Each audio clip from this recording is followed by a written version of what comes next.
Monsieur le Président, vous avez récemment déclaré que le Burkina Faso sera le tombeau du terrorisme.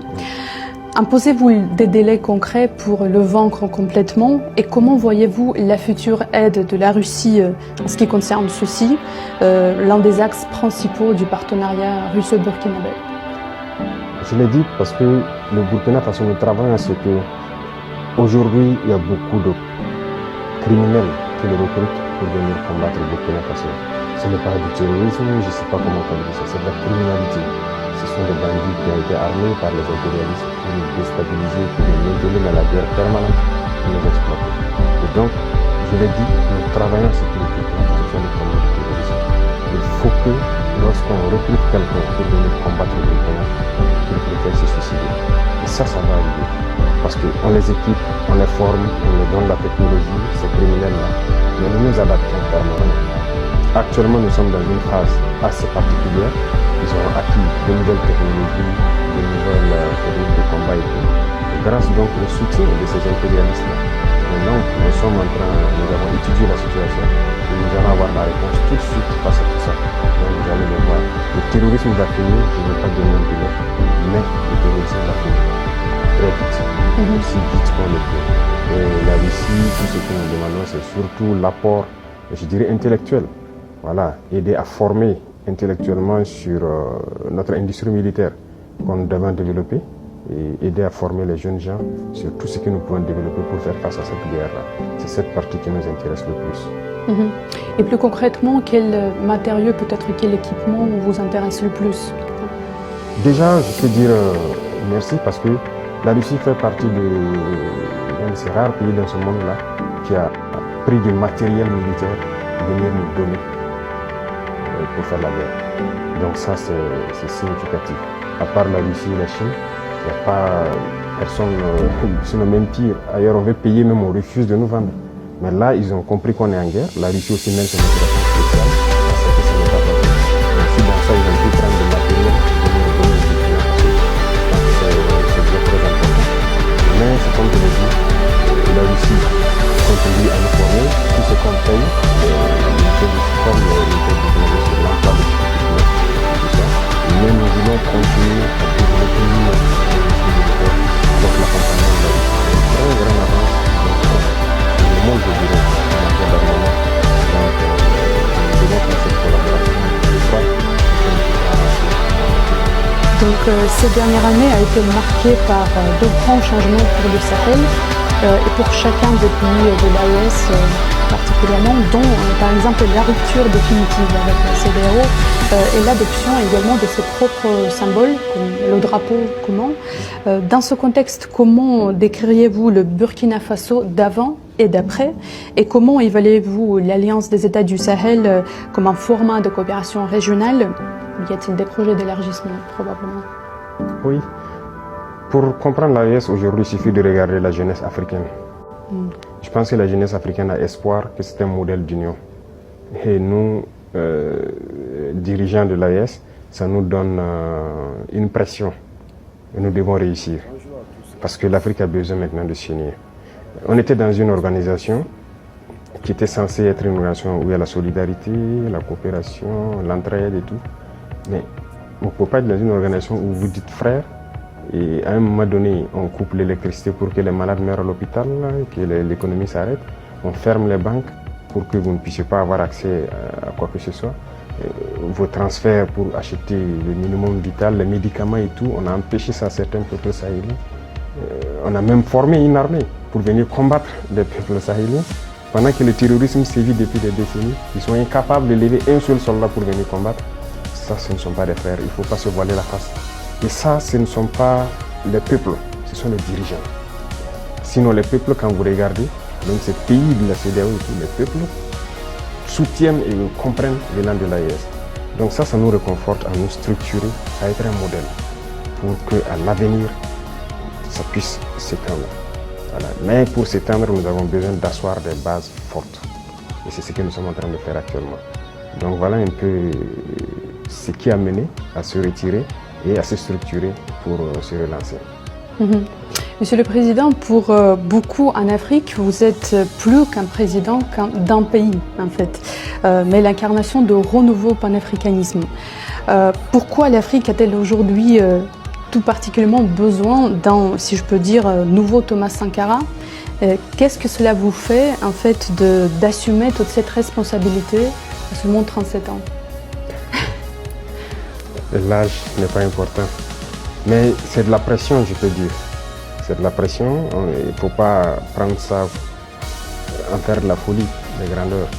C'est de la pression. Moi, c'est un message que la jeunesse me passe et ça me met plus la pression. Si j'arrivais à dormir 2 heures, j'ai réduit mon temps de sommeil à 1 heure, et s'il ne faut pas dormir, il ne faut plus dormir. Parce qu'ils ont vu quelque chose sûrement qu'on est en train de faire et selon eux, peut permettre à l'Afrique de sortir donc de cette situation. Et nous, ça nous encourage, ça nous remotive à continuer le combat.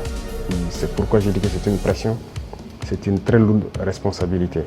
Et je peux promettre que tout ce qu'on peut faire, c'est de ne pas trahir, c'est de continuer dans notre ligne de combat panafricain, espérer que ça puisse donc prendre donc toute la jeunesse africaine et que le panafricanisme que nous souhaitons tant puisse être une réalité. Parce que l'Afrique a beaucoup souffert. Il est temps qu'on puisse finir, travailler, se développer. Autant les Africains partent ailleurs, voient le mode de vie et tout ce qu'il y a. En Afrique, c'est possible. C'est possible. Donc c'est notre mission et nous allons l'assumer. Monsieur le Président, de plus en plus de pays africains revendiquent la souveraineté et exigent le retrait des troupes occidentales de leur sol. Récemment, par exemple, le Tchad, le Sénégal, la Côte d'Ivoire ont formulé des demandes similaires. À votre avis, où l'Occident s'est-il trompé dans ses relations avec le continent africain? Bon, ce que je connais, c'est notre situation. Nous étions en guerre, nous avons vécu avec les troupes occidentales et tout. Nous avons vu et nous avons décidé de nous séparer de ces troupes-là parce que ça ne cadre pas avec la lutte. Au contraire, ça amplifie le phénomène. Les autres pays qui sont séparés, je ne peux pas me prononcer parce qu'ils se sont prononcés pour se séparer. Mais après, le président Macron a dit que c'est lui qui les a dit de trouver la formule et tout ça. Moi, je ne peux pas rentrer dans ces débats. Seuls eux, ils connaissent la vérité. Mais une chose est sûre, on ne peut pas parler de souveraineté et avoir une armée d'un autre pays sur notre sol qui nous dicte ce qu'il faut faire. L'économie, l'éducation, tout le développement d'un pays est basé sur l'armée. Donc chaque pays devrait développer son armée, être souverain et indépendant. Et donc c'est ce que nous sommes en train de faire. Quand je prends le cas du Burkina, ces armées ont été présentes et ça a contribué à tuer l'armée burkinabé. On ne recrutait plus, c'est eux qui disent quel volume il faut recruter. Il n'y avait plus d'armement, d'équipement et tout. Même les années 85 sous Sankara, on était mieux équipés que 10-20 ans après. Et finalement le terrorisme est rentré. Quand le terrorisme est arrivé, on n'avait pas d'armée. C'est dans la guerre que nous sommes en train de créer une armée. Donc c'est normal que ça prenne un peu de temps, on souffre, mais il faut créer une armée. Et sortir de cette guerre, on doit sortir grandi. C'est ce que je dis. Quand je regarde les statistiques de l'armée soviétique, le nombre d'hommes qu'ils ont perdus, au sortir de la guerre, ils sont sortis très grands. Et aujourd'hui, aucune armée n'a l'équipement que l'armée russe. Donc nous aussi, nous devons apprendre de notre guerre. Au sortir de la guerre, on doit être très fort. La souveraineté commence par l'armée. Une fois que vous avez une armée forte, tous les autres volets peuvent facilement se développer. Voilà ce que je peux dire, ce qui a poussé le Burkina en tout cas à se séparer de ces armes-là. D'accord. Un autre sujet qui persiste en fait important, c'est le dossier ukrainien. La Russie se déclare prête à négocier sans conditions préalables, tandis que l'Ukraine pose constamment des contraintes. De plus, Kiev soutient les terroristes au Sahel. Qui ne veut pas la paix pour nos deux pays, à votre avis? Je pense que bien avant, maintenant, il y a le président turc Erdogan qui avait réussi à créer un cadre de dialogue. Et je pense que les deux présidents se sont rencontrés en son temps. Ce n'était qu'au début de l'opération. Et nous tous, nous avons espéré que ça aboutisse et que voilà, les armes se taisent et que chacun revienne à de bons sentiments. Mais ce sont les Occidentaux qui sont venus dire au président ukrainien de ne pas accepter. On a suivi ça et finalement, ça donne quoi? Mais moi, je pense que tout ça rentre dans le cadre de la manipulation. Je pense qu'ils se sont fait manipuler. Sinon, les peuples ukrainiens et russes, c'était l'Union soviétique. Ils sont des frères. Comment se fait-il qu'on a pu cultiver la haine, la russophobie au sein de cette population? La guerre n'a pas commencé en 2022. En 2014, ça a commencé. C'est cette réalité aussi que beaucoup de gens peut-être ne connaissent pas, ou bien qu'on refuse de dire. C'est en 2014 que la guerre a commencé. Et aujourd'hui, on est surpris de voir que les gens rejettent peut-être la balle sur la Russie et tout ça. Quand on bombardait les civils russophones en 2014, qui parlaient? Il y a des images qui sont toujours là. On a enfermé des gens dans des maisons, les brûlés. Il y a des images qui sont là. Mais il fallait agir pendant tout ce temps. Ils ont été manipulés. Et aujourd'hui, la réalité est là. Vous voyez, toute l'aide qu'on donnait, ce n'est pas une aide. On a dit de donner les minéraux. En réalité, l'Ukraine n'appartient plus aux Ukrainiens. On les a manipulés et ils sortent perdants. Tous les secteurs seront gérés par ceux qui les ont conduits dans cette guerre. Et c'était espérer affaiblir la Russie, mais la Russie sera encore plus grande de cette guerre. Donc moi je pense qu'ils doivent comprendre cela et revenir à la raison pour avoir des négociations et aboutir à la paix. Parce qu'ils ont déclaré qu'ils soutiennent les terroristes. Vous avez tous suivi ça. Et on le constate sur le terrain également, qu'ils soutiennent effectivement les terroristes. Ce n'est pas une bonne guerre. Je pense qu'ils se trompent éperdument. Ils doivent revenir à la raison. De toute façon, ils peuvent les soutenir, nous les combattrons et nous gagnerons. Donc, s'ils n'ont pas compris jusqu'aujourd'hui que toute cette manœuvre, c'était pour les effondrer et s'accaparer de leurs minéraux critiques, ils peuvent continuer la guerre.